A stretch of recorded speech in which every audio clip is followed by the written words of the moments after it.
Baik, selamat pagi Bapak dan Ibu sekalian. Selamat datang. Kita akan belajar bersama, yaitu pelatihan berbasis kompetensi yang akan kami sampaikan nantinya. Kali ini tentang penyelamat di ruang terbatas atau confined space rescue. Ya, sudah ada yang tahu? Belum Pak. Ya, penyelamat ruang terbatas berarti seorang rescuer atau penyelamat yang ditempatkan di ruang terbatas. Ya, ini penyelamat ruang terbatas. Ya, baik, sebelum kita masuk, izin untuk memperkenalkan diri karena nanti biar semakin kenal dan nanti Bapak tahu nama saya. Ini biografi saya, nama lengkap saya Arif Kristiawan. Saya adalah peserta dari TOT BNSP level 3.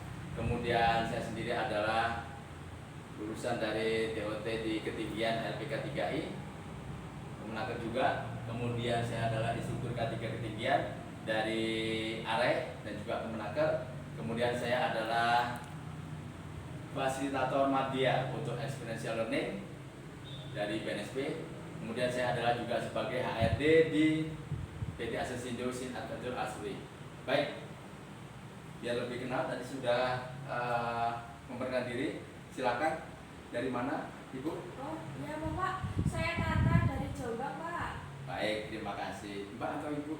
Mbak aja. Mbak Tata ya, baik, terima kasih Mbak Tata. Yang di belakang? Ya baik Pak, saya Alek dari Malang. Wow, terima kasih. Mas atau Pak ini? Mas aja. Oh ya, terima kasih Mas Alek sudah jauh-jauh dari Malang untuk mengikuti materi kali ini.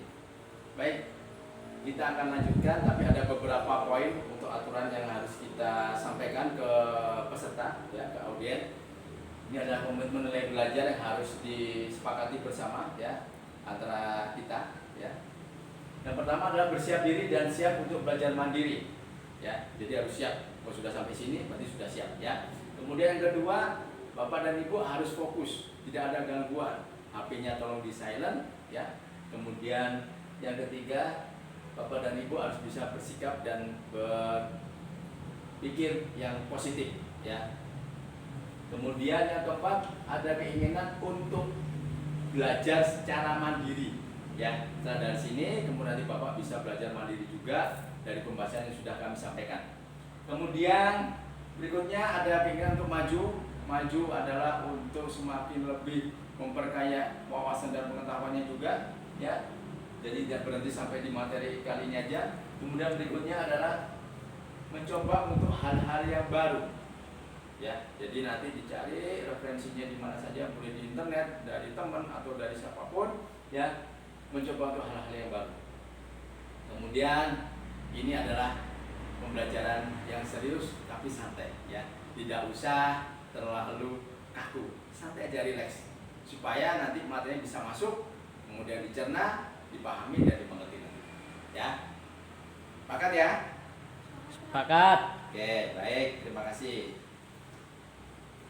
Di materi sebelumnya sudah dijelaskan oleh pihak kementerian untuk dasar hukum bekerja di ruang terbatas atau confined space, ya. Itu adalah di Permenaker nomor 8 tahun 2010, ya. Jadi itu dasar hukum. Paling dasar sendiri ada nanti di Undang-Undang nomor 1 tahun 1970, ya, tentang keselamatan kerja, ya.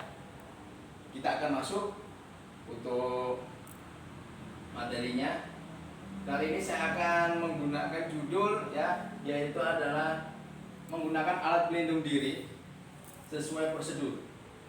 Itu ada kode unitnya, yaitu KKK RT 01 003 01 RT, ya, ruang terbatas RT, bukan rumput tetangga, ya, ruang terbatas, ya. Ya ya.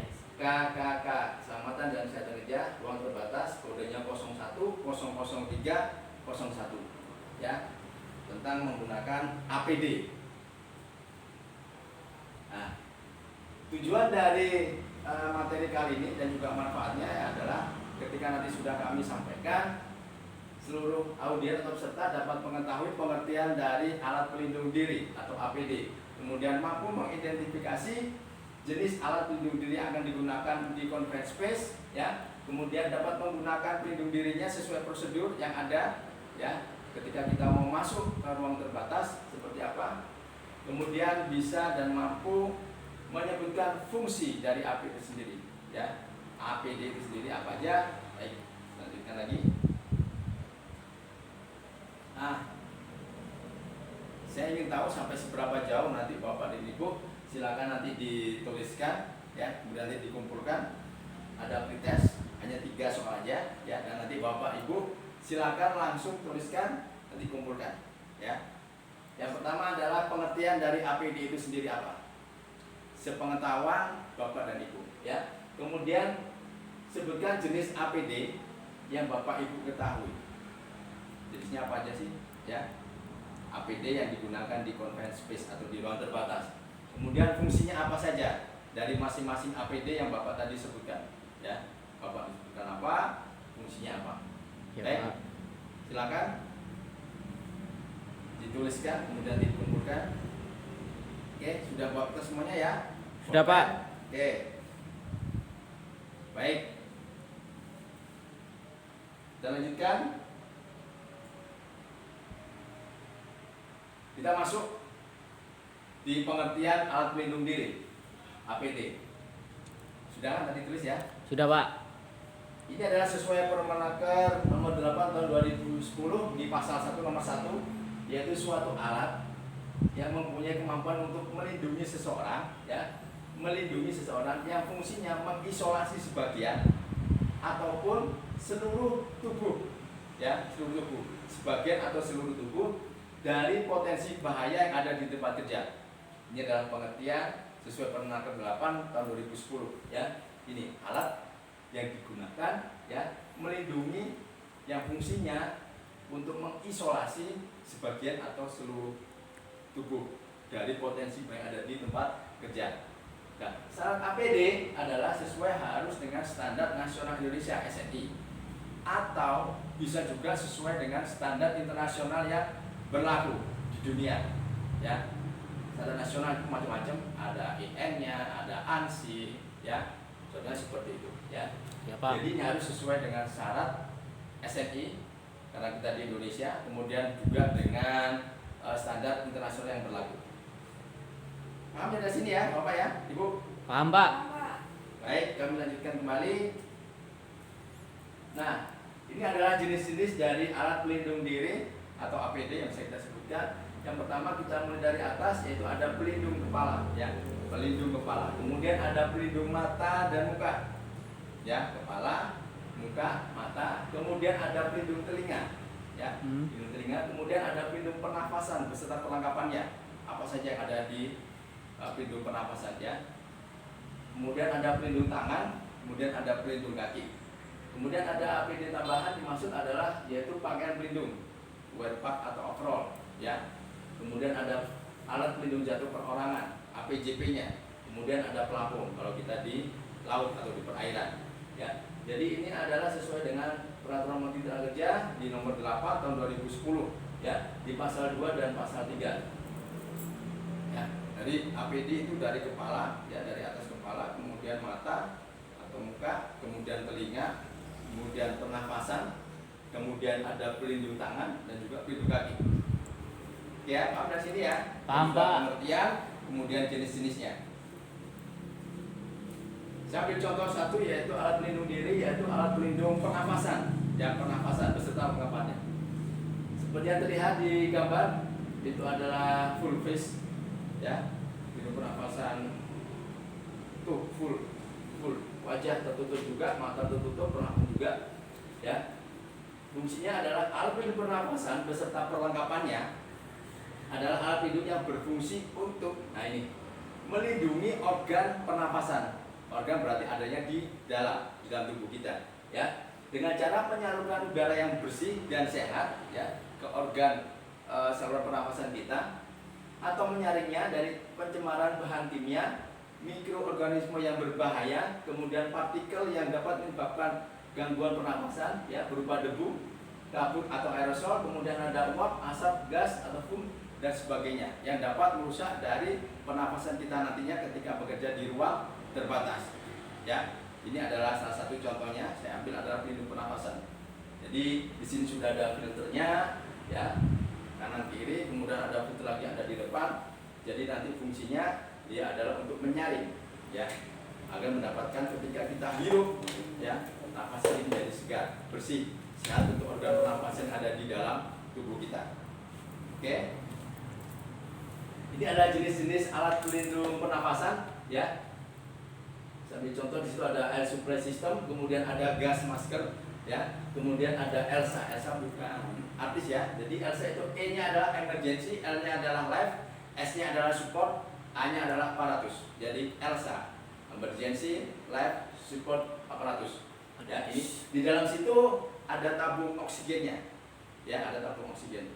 Ya, ini biasanya juga ada di tempat-tempat umum ya, keramaian seperti bandar udara, terminal, stasiun. Ini harus ada karena ketika nanti terjadi hal-hal yang tidak diinginkan sudah ada emergensinya. Ya, ini jenis alat pelindung pernapasan dan perlengkapannya itu terdiri dari masker, kemudian ada respiratornya, ya, kemudian ada kantritnya, ada kanisternya, ada respirator, ada airline respirator, ya. Ini adalah alat pelindung pernapasan dan perlengkapannya, ya. Ini sudah digambar. Oke, dari sini sudah paham Bapak? Yang pertama tadi kita sudah jelaskan tentang pengertian, kemudian tadi ada tentang jenis-jenisnya, ya. Kemudian kita ambil contoh, ini adalah salah satu alat pelindung pernapasan, ya. Ini jenis-jenisnya beserta perlengkapannya yang sudah kami jelaskan, ya. Dari sini sudah jelas Bapak atau ada yang ditanyakan? Sudah Paham Pak? ya? Paham. Baik. Paham. Lanjutkan kembali. Baik. Berarti untuk kesimpulan, ya, di materi kali ini adalah alat pelindung diri atau APD yang akan kita gunakan seharusnya dan sebaiknya adalah dicek terlebih dahulu. Diceknya ada secara fisik, ya. Kita lihat secara kasat mata, ada yang rusak atau tidak, ada yang keratan atau tidak, ada yang lubang atau tidak, ya. Kemudian kita cek fungsinya, masih berfungsikah dengan baik, ya, sebelum kita gunakan untuk bekerja di ruang terbatas. Kemudian APD-nya juga harus dipilih dan digunakan sesuai dengan jenis pekerjaan dan juga prosedur yang berlaku. Ya, kalau kita di ruang terbatas, berarti kita harus bisa memilih alat apa aja yang harus digunakan oleh kita, cek dulu semuanya, kemudian prosedur apa aja yang harus kita lakukan, ya, agar kita nanti aman bekerja di ruang terbatas. Baik.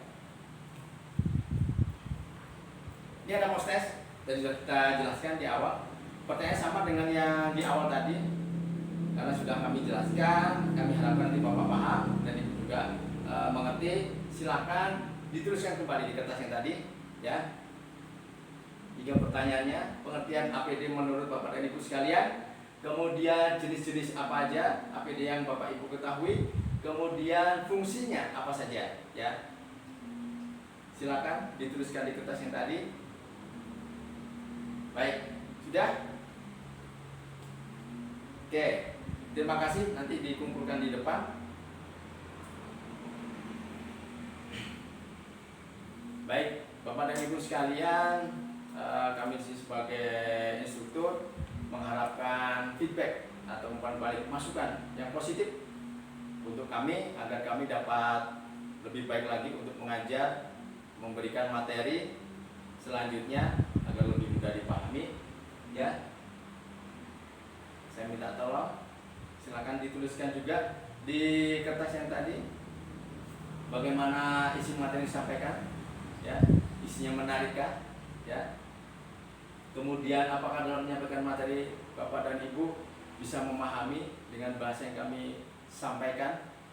Kemudian pesan Bapak dan Ibu tentang sesi pembelajaran kali ini, yaitu tentang APD bagaimana, ya. Silakan dituliskan, nanti dikumpulkan, diberi nama kertasnya, ya, sebagai feedback kami. Baik. Ada tugas tambahan untuk Bapak dan Ibu biar lebih memahami tentang APD kali ini. Silakan Bapak dan Ibu cari referensi, boleh di Google, boleh tanya teman atau di buku, ya, tentang APD dan juga fungsinya, ya. Nah, dari APD apa, fungsinya apa, nanti silakan cari referensinya di bawah Google bisa, baca-baca buku juga bisa. Kemudian silakan Bapak dan Ibu juga membaca buku tentang pelatihan berbasis kompetensi PPK, ya, menggunakan alat pelindung diri yang sesuai dengan prosedur dan jenis pekerjaan. Baik, terima kasih dari kami sebagai pemateri untuk di alat pelindung diri kali ini menggunakan sesuai prosedurnya. Jika tidak ada pertanyaan, kami akhiri. Terima kasih, cukup sekian. Wassalamualaikum warahmatullahi wabarakatuh. Selamat pagi. Pagi.